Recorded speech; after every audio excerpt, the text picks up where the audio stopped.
friends, welcome to Taj Beauty Recipe. Friends, இன்னைக்கு நம்ம சேனல்ல என்ன வீடியோ பார்க்க போறோம் அப்படினு பாத்தீங்கன்னா ஆயில் ஸ்கின் டைப்க்கான ஒரு க்ரீம் வந்து prepare பண்ண போறோம். இந்த க்ரீம் பாத்தீங்கன்னா நம்மளோட ஸ்கின்ல வந்து ஆயில் வந்து அதிக அளவுல எக்ஸஸ் ஆகறத வந்து கண்ட்ரோல் பண்ணும். இதனால உங்களுக்கு வந்து அடிக்கடி பிம்பிள்ஸும் வந்து வராது. அது மட்டும் இல்லாமல் ஆயில் ஸ்கின் டைப் இருக்கிறவங்க வந்து வெளியில் எங்கேயாவது போயிட்டு வந்தாங்க அப்படின்னா லைட்டாக வெயில் பட்டாலே பார்த்திங்கன்னா அவங்க ஸ்கின்னில் வந்து ஆயில் வந்து ரொம்ப வலிய ஆரம்பிச்சிடும். இதனால் அவங்களோட ஸ்கின் வந்து ரொம்பவே டல்லாயிரும். ஸோ இந்த க்ரீம் நீங்கள் யூஸ் பண்ணும்போது உங்களோட ஸ்கின் பார்த்திங்கன்னா அந்த மாதிரி டல்லாகாது.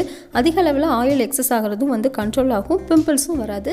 இப்போ இந்த க்ரீம் எப்படி செய்கிறதுங்கிறத பார்க்கலாம், வாங்க வீடியோக்குள்ளே போகலாம். இந்த க்ரீம் செய்கிறதுக்கு இப்போ ஒரு க்ளீன் பவுல் எடுத்துக்கலாம். இதில் நம்ம வந்து லாக்டோகாலமைன் வந்து சேர்க்க போகிறோம்.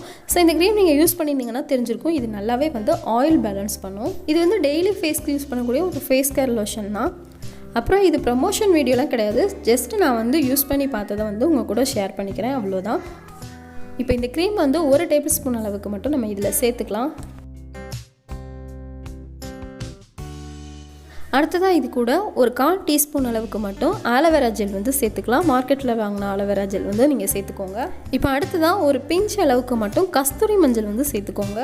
ஆண்கள் இந்த க்ரீம் செய்ய போகிறீங்க அப்படின்னாலும், இல்லை நீங்கள் வெளியில் போகும்போது யூஸ் பண்ணுற மாதிரி இந்த க்ரீம் செய்கிறீங்க அப்படின்னாலும் நீங்கள் வந்து மஞ்சளை மட்டும் ஸ்கிப் பண்ணிக்கலாம். மற்றபடி நீங்கள் வீட்டில் இருக்கும்போது யூஸ் பண்ண போகிறீங்க அப்படின்னா மஞ்சளும் வந்து ஆட் பண்ணிக்கோங்க.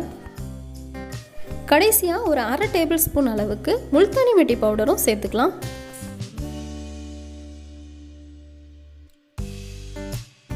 இப்போ இது எல்லாத்தையும் சேர்த்து நல்லா மிக்ஸ் பண்ணி விட்டுக்கலாம்.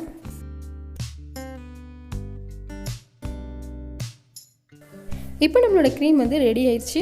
ஆயில் ஸ்கின் டைப் இருக்கிறவங்களுக்கு வந்து இந்த மாதிரி க்ரீம் ஏதாவது யூஸ் பண்ணும்போது நம்மளோட ஸ்கின் ரொம்ப ட்ரை ஆயிருமோ அப்படின்னு சொல்லிட்டு பயம் இருக்கும். ஸோ கண்டிப்பாக இந்த க்ரீம் யூஸ் பண்ணும்போது நீங்கள் பயப்பட வேண்டாம். ஏன் அப்படின்னா இதில் நம்ம ஆலோவேரா ஜெல் சேர்த்துருக்கனால நம்மளோட ஸ்கின் வந்து நல்லாவே மாய்ச்சர் பண்ணும். ஸோ இந்த க்ரீம் பார்த்தீங்கன்னா உங்களோட ஸ்கின்னில் அதிக அளவில் ஆயில் எக்ஸஸ் ஆகிறத மட்டும் கண்ட்ரோல் பண்ணிவிட்டு உங்களோட ஸ்கின்னை வந்து ஒரு நார்மல் டைப்பாக வந்து காட்டும். இந்த க்ரீமில் நீங்கள் வந்து மஞ்சள் மட்டும் ஸ்கிப் பண்ணிவிட்டு ப்ரிப்பேர் பண்ணி வச்சிட்டிங்கன்னா வெளியில் போகும்போது கூட நீங்கள் யூஸ் பண்ணிக்கலாம். இந்த க்ரீம் போட்டுட்டு அதுக்கு மேலே வந்து ஏதாவது ஒரு பவுடர் மட்டும் யூஸ் பண்ணிவிட்டு நீங்கள் வெளியில் போயிட்டு வரலாம். ஸ்கின் வந்து ஆயில் பேலன்ஸ்டாக நல்லாவே இருக்கும். அது மட்டும் இல்லாமல் ஸ்கின் வந்து டல்லாகாது. டல்லாக இருக்கிற ஸ்கின் கூட நல்லா பிரைட்டாக இருக்கும். ஸோ கண்டிப்பாக ட்ரை பண்ணி பாருங்கள். உங்களோட ஸ்கின் டைப் ஆயில் ஸ்கின் டைப்பாக இருந்துச்சு அப்படின்னா இனிமேல் வெளியில் போகும்போது முகத்தில் என்ன வெளியுமே அப்படின்ற கவலையே வேண்டாம். இந்த க்ரீம் வந்து கண்டிப்பாக யூஸ் பண்ணி பாருங்கள். யூஸ் பண்ணி பார்த்துட்டு இது எப்படி இருந்துச்சு அப்படிங்கிறத கமெண்ட்டில் சொல்லுங்கள். இதில் ஏதாவது டவுட் இருந்துச்சு அப்படின்னாலும் நீங்கள் எனக்கு டெக்ஸ்ட் பண்ணலாம், நான் உங்களுக்கு ரிப்ளை பண்ணுறேன். இதோட இந்த வீடியோ வந்து கம்ப்ளீட் ஆகுது. நாளைக்கு இன்னொரு யூஸ்ஃபுல்லான வீடியோஸோட நான் உங்களை பார்க்குறேன். அதுக்கு முன்னாடி இந்த வீடியோ உங்களுக்கு பிடிச்சிருந்துச்சு அப்படின்னா மறக்காமல் லைக் பண்ணுங்கள், கமெண்ட் பண்ணுங்கள், உங்களோட ஃப்ரெண்ட்ஸ்க்கும் இந்த வீடியோவை ஷேர் பண்ணுங்கள். இந்த சேனலுக்கு சப்போர்ட் பண்ணணும்னு நினச்சிங்கன்னா மறக்காமல் சப்ஸ்கிரைப் பண்ணுங்கள், கூடவே பெல் ஐக்கானையும் கிளிக் பண்ணுங்கள். தேங்க்ஸ் ஃபார் வாட்சிங்.